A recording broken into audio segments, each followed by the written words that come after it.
BP ഉള്ളവർക്ക് ഈ പഴം സേഫാണോ?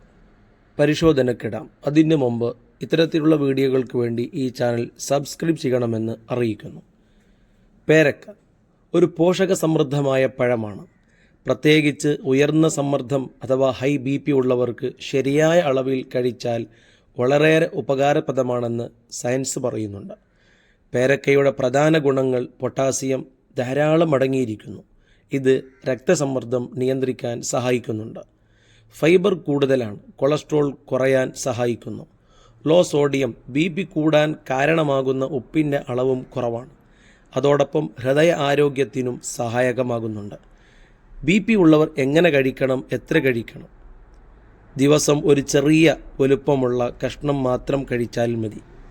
അതോടൊപ്പം തോല് കഴിക്കൽ അതോടൊപ്പം നല്ലതാണ്. രാവിലെ അല്ലെങ്കിൽ ഉച്ചയ്ക്ക് ശേഷം കഴിക്കാൻ വേണ്ടി ശ്രദ്ധിക്കേണ്ടതാണ്. ഏറ്റവും പ്രധാനമായി ശ്രദ്ധിക്കേണ്ട വിഷയം അധികം കഴിക്കരുത്. കൂടുതൽ ഫൈബർ ഉള്ളതുകൊണ്ട് വയറുവേദനയ്ക്ക് കാരണമാകും. ഉപ്പ് ചേർത്ത് അഥവാ മറ്റുള്ള മസാലകൾ ചേർത്ത് കഴിച്ചാൽ അവിടെയും പ്രശ്നങ്ങൾ രൂക്ഷമാകും. വളരെ പഴുത്തത് കഴിക്കുമ്പോൾ ഷുഗർ പേഷ്യൻ്റ് ശ്രദ്ധിക്കേണ്ടതാണ്. ഇനി ലോ BP ഉള്ളവർ ഇത് കഴിക്കാവുന്നതാണ്. പക്ഷേ തലചുറ്റൽ, ദൗർബല്യം തോന്നിയാൽ അത് ഒഴിവാക്കൽ നിർബന്ധമാണ്. കണ്ടവർക്ക് താങ്ക്സ്. മറ്റുള്ളവരിലേക്ക് ഷെയർ ചെയ്യാൻ വേണ്ടി മറക്കരുത്.